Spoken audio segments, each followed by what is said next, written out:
Hello, friends. Welcome to the Salo Happy Home. I'm happy to be here with you today. We had a terrible storm come through, an unexpected storm come through here in Minnesota yesterday. Ooh, it was quite the ride. I had to travel for work, so I was on the road a couple of hours, and boy, it was white knuckle the whole way home. By the time I got home, I was shaking like a leaf.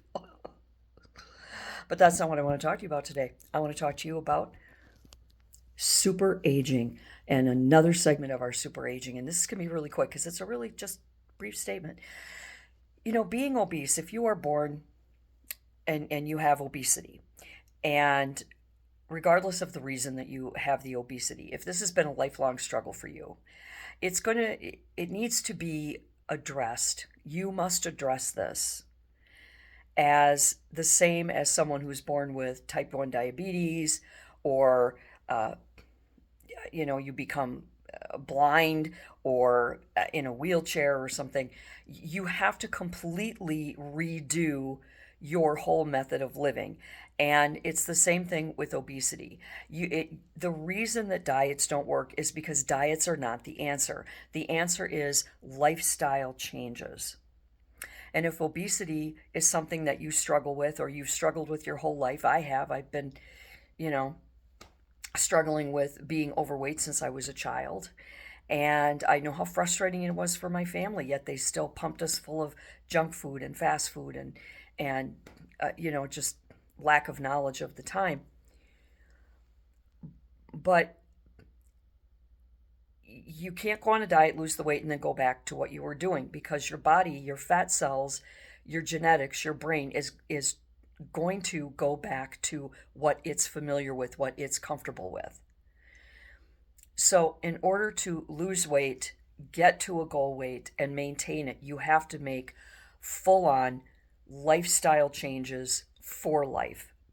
You have to commit to those lifestyle changes. And those changes aren't deprivation, exhaustive workouts every single day, so on and so forth. You can have that birthday cake on your birthday. You can go a day without running on the treadmill if you need a day away, because you have to prevent burnout. So you have to find a balance between the super aging healthy lifestyle, the weight loss lifestyle, and burnout. And burnout will turn everything upside down. You'll start to give up, you'll start to get tired, you'll start to feel bad, and you'll just start to go back and slide back into the old routines that got you where you were. So, lifestyle changes, change your diet. Know how you have to eat to lose weight. You're going to want less carbs, less sugar, and higher protein. But once you start nearing that goal weight, once you reach that goal weight, you take that lifestyle that you're in of working out, healthy eating, and just the whole healthy lifestyle, and you modify that healthy lifestyle as a maintenance, and not necessarily that goal of continuing to lose weight. You're going to do a little more. You're going to eat a lot more protein, a lot less carbs and sugar. You're going to work out a little more than you do in a maintenance mode. But you have to find that balance. But once you lose the weight, you reach that goal, then you take that lifestyle change that got you to that goal, and you turn it into a lifestyle change of a maintenance version, as opposed to the weight loss version. And it's important to look at obesity as a lifelong disease. It's labeled as a disease, and like diabetes, or heart disease, or any other type of affliction that's going to affect how you live your life every day of your life, you have to look at it that way. It's the only way that you're going to get your mind right with what has to happen, which is get that weight off and then maintain that weight. So things like lap band surgeries and liposuction and tummy tucks and GLP-1 injections and all of that kind of stuff that you do to get that rapid weight loss and get it off right now is great if you can make that goal weight. But then you have to turn that into a healthy lifestyle, a sustainable lifestyle, in order to maintain that weight. And I'm looking forward to that time. I still have about 40 pounds to go to reach my ultimate goal, but I'm working toward it. And I'm 25 pounds down now, and I'm going to continue with this lifestyle. these good changes that I've made. I've educated myself. I've learned a lot about nutrition and about how eating throughout the day and what you eat throughout the day and when you eat it and how it balances with sleep and exercise and different things, how it really affects your body.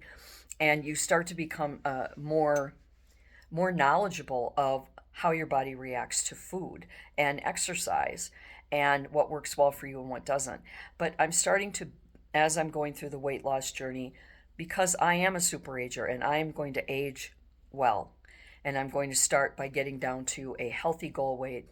And once that's achieved, it's a maintenance from there. And I'm already starting to look forward to the maintenance and I'm planning it. You know, I'm thinking about, how that routine is going to look once I reach that goal weight. And right now, the routine is a little more aggressive because I'm really anxious to get to that goal weight, but I'm still doing everything the slow and steady way. I'm still eating responsibly, working out responsibly, getting enough sleep, and so on. And I'm not using drugs or surgeries or fad diets. I'm just doing it the old-fashioned way. So I think it's important to understand too that when you do the slow and steady, that weight's going to stay off. It's when you lose dramatic amounts of weight, your body doesn't know what to do. It thinks it's dying, especially if you're obese, and you start to just rapidly lose weight, your body thinks you're dying. And so it's going to stop losing weight. It's going to hold on to everything. And then the minute you start to, drink a lot more water, you start to eat more normally, even if it's a healthy diet, your body's going to react by putting that weight back on because it thinks something's wrong.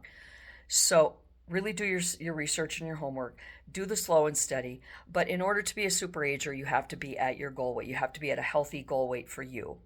And that's going to be a lifetime maintenance that must be handled. You can't stop. You can't go up and down because the yo-yo dieting is gonna kill you. It's not gonna help you at all. So start your super aging by getting to that goal weight, and once you reach that goal weight, then you're gonna have to maintain. So whatever you do to get from where you are today to that goal weight must be your lifestyle change. You must anticipate that this will become the maintenance, but differently. It'll flow differently because it'll be maintenance at that point and not weight loss. So you start to eat the right foods in the right portions. You start to work out like you should, and so on and so forth. And eventually that weight will come off. And then it's going to become a lifestyle. It's something that you're going to have to take care of, just like type 1 diabetes. You won't have a choice. You're going to have to take that insulin. You're going to have to stick to that diet. You're going to have to maintain, whether you like it or not. It's the same thing with obesity. So think about getting to that goal weight and how you're going to do it. And start creating that new lifestyle change for the rest of your life in the weight loss mode. So that by the time you reach your goal, what you're doing, it's just unconscious. You're doing it every day and it's natural and you like the way it feels. And until next time, do good and be good.